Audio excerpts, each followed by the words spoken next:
In Print Radio. Here's a short interview. In Print member Daniel Francis sits down with author Sherrie Fuscone. Thank you for joining us.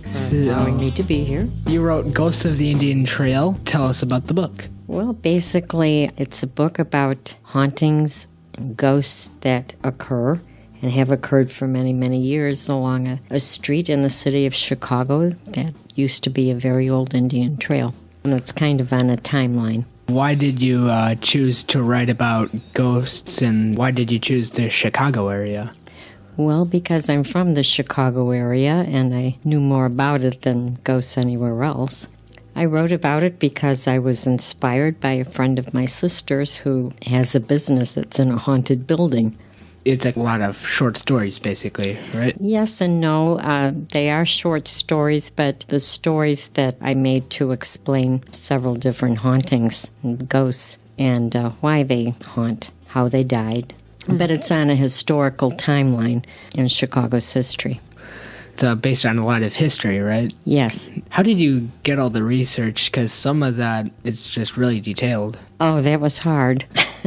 I researched it online mostly and just printed things out. I've got tons of it at home. I learned a lot. A lot of it I couldn't use, but still I may be able to use it for another book some other time. Since it was mostly about history, you wrote more of them being alive more than actually writing about the ghost part. Why did you do it that way? You figure when a ghost is haunting and he or she is, or I don't know, ghosts can be a lot of things, but they're usually tied to one place, and you want to know what their story is.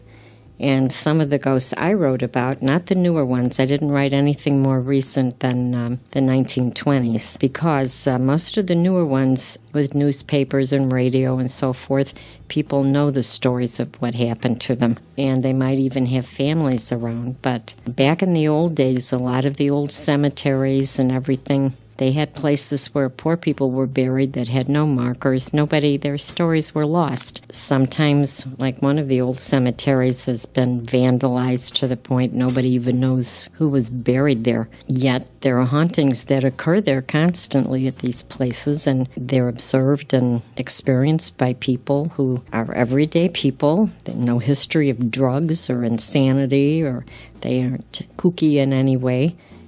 These are people that just see things they can't explain, and this has been going on for a long time. What type of book would you call it? The historical fiction, or? I don't know. I think it's in a category of its own. I mean, were some of the Indian characters, were they fictional, or? The characters in the book are fictional. They're made up to explain ghosts that have been observed that are not fictional, that have been around for a while. And I just picked out the ones that were obvious that a lot of people talk about. And you made them sound like they were actual Indians. Yes. For example, in the first part, one of the main characters is an Indian that lives back in the 1600s and goes through a lot during the years of the Beaver Wars. And he's very, very tall, head and shoulders taller than anybody. And I tell his story. I mean, that's incidental to what his character is, but I put it in because much, much later, hundreds of years later, they dig up a number of skeletons in this one area, and they took them to the Field Museum in Chicago, and they were studied. One of the skeletons was a man over 7 feet tall, and it was in an area that was being haunted. So I just used that as part of the character. How did he get there? How did they get buried there? Why are there hauntings in the area?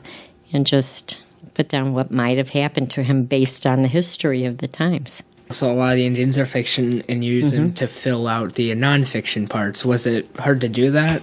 Yes. It was hardest with the Indians because, like, for the 1800s and so forth, I've heard stories from my family or read stories in the newspaper or books where they're sort of familiar. However, I don't know any Indians that lived during the 1600s. I have no idea. I had to glean as much as I could from research that I did and just kind of guess at the rest. What were some of the easier and what were some other hard parts of writing the book?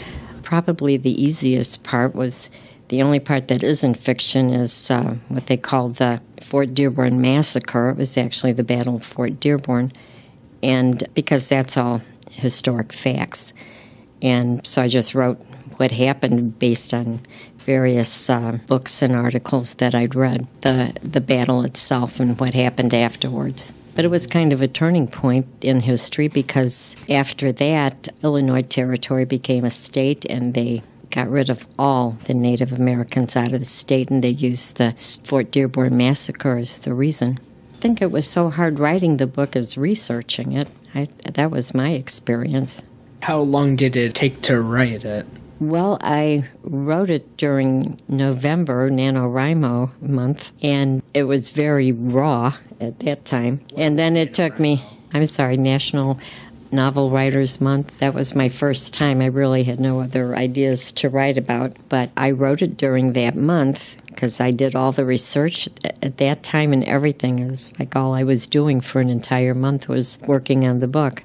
And then afterwards I had to rewrite and do other things, make it better, and then start the editing process.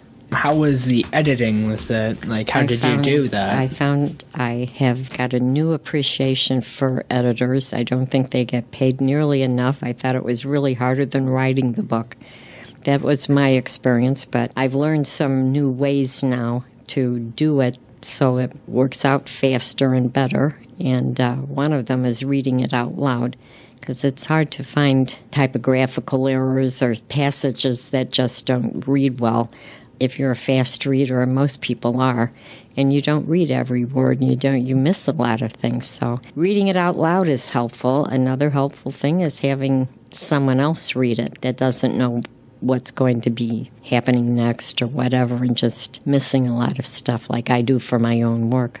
Once you were done editing it, how was the publishing? Was it easier or hard, and how did you do it? Well, the first thing I found out that was kind of a stumbling block was that I needed cover art. They have some things, at least on CreateSpace, that you can use, but I didn't really want to use them. They look like they've been too used. I preferred something different, but I couldn't think of anything.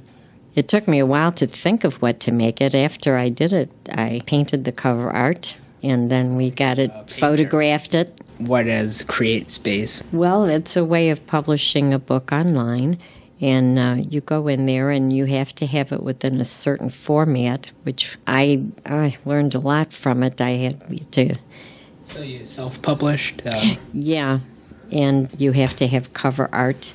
You have to be able to download all these things, and but it kind of gives you step-by-step instructions, and you have to proof it first, which you download it, and then you pay for it, and so forth. They send you a proof book, and then that's what you go over your editing with, and usually it takes more than one or two.